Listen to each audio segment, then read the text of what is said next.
guys, and welcome back to my channel. My name is Miriam Maulana. If you're new to the channel, thank you so much for joining me today. If you're an oldie but a goodie, you know I love you, I appreciate you. In today's video, I am going to be bringing you guys how to do these crochet feet in cornrows with like a really cute style at the back, like just something funky and fun to protect or style your hair this winter. I really do hope that you guys enjoy watching the videos, and I really hope that you find them beneficial and you can use them up, you know, all of that. Anyways, guys, thank you so much for joining me today. I love you, I appreciate you.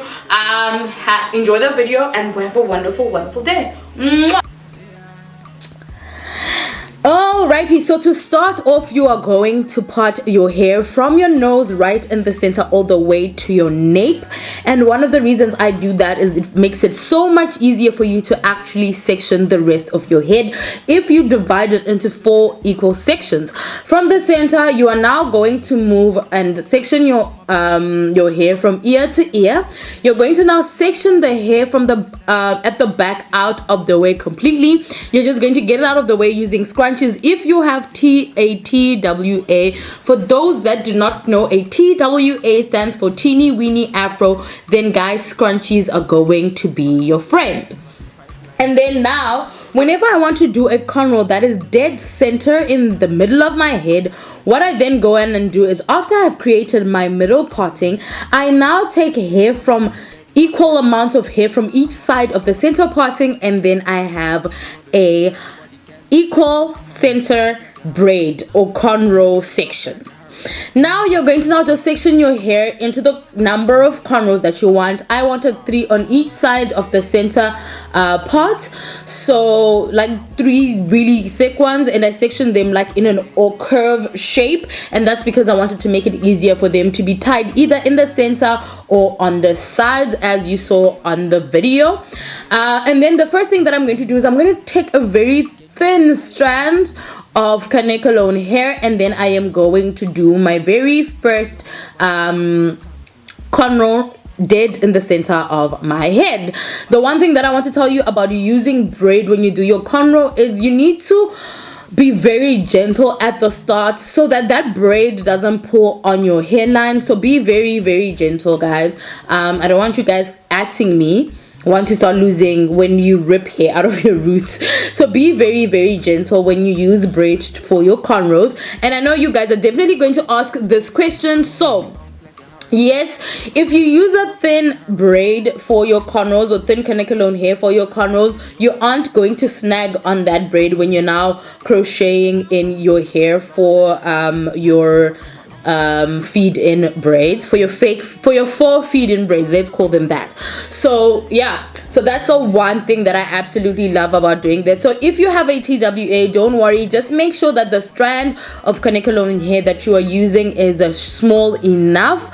It's just to kind of help you and guide you when you're picking up on your cornrows. If you guys would like a video on how I do my cornrows using Kanekalone hair, please feel free to just comment down below and let me know. Now that I have cornrowed both sides of my head, I'm now going to move on to the back. So what I did with the back is I sectioned it again into 4 equal parts, and once I sectioned it into 4 equal parts, I worked on one side first, and now I'm going to show you one side. So I go in with my ISO plus edge control. This stuff, you guys, is so good. However, I do want to try like the hair jams that I saw on the interwebs because I haven't really tried them. So this is the hairline and edge holding gel. It works for the baby hair look. It minimizes hair breakage. It's superior hold and shine, and it's non-flaking. So what I did is I put it on, as you can see, and then I went in with the rubber bands. And this is because I can't cornrow from the bottom of my head coming up at the back, so I figured just doing like rubber band method and then crisscrossing it would kind of add a different vibe to the hairstyle. However, if you can cornrow from the bottom going up, then I suggest just doing cornrows. Or if you want to do like a half up half down style where you cornrow from the center going down, that's actually a style that I really want to try. I just you know, guys, you guys send me so many styles, and then like trying to just fit them into the schedule isn't always easy. So now you're going to keep crisscrossing. You put on a rubber band, you take your molding gel, you mold, you twist it a little bit into your finger so that like those frizzy ends aren't showing on your 4C hair. You crisscross and you crisscross up until you reach right at the top.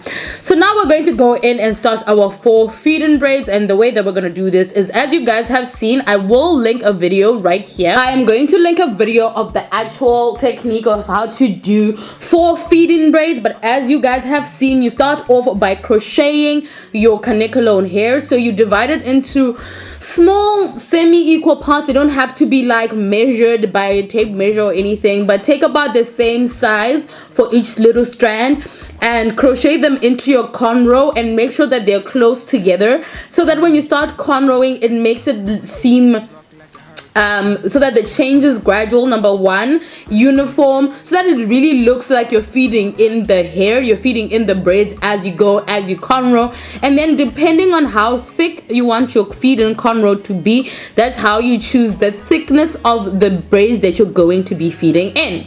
So we've got 3 cornrows on each side of the center cornrow. The center cornrow we are not going to be feeding in. It's just there to kind of add that vavavoom, that spice, that what. Like, you guys know me. I want to add some aromats, you know, some roiko, some no soup. So that's my no soup. And then everything else is going to be fed into. So we're going to feed in our braids, and then we are going to cornrow the fed in hair to create our 4 carat looking braid.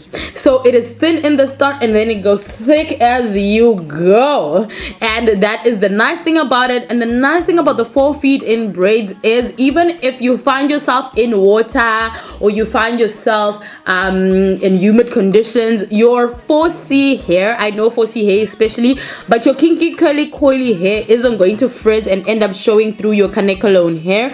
And depending on what type of canicolone hair you have, some of these really last, so you're gonna be set for a while, depending also on how good your cornering technique is.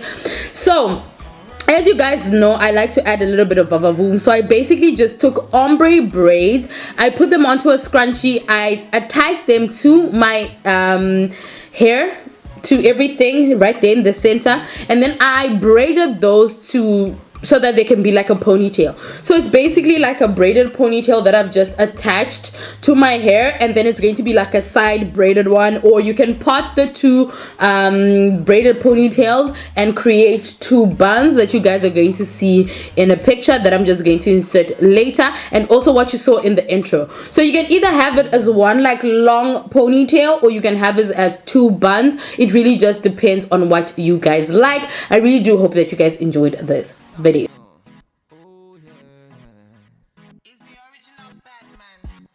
One time, it's a bad man thing. It's body, baby. I'ma make you bounce like a hurricane. Again, thank you guys so much for watching that video. I really appreciate you guys. Please don't forget to share this video with your friends everywhere on social media. Don't forget to comment down below letting me know what you want to see next, or just leaving me a greeting, guys. I really do appreciate your engagement. Yeah, like, comment, subscribe. We've covered that, right? Now you can watch this video right here.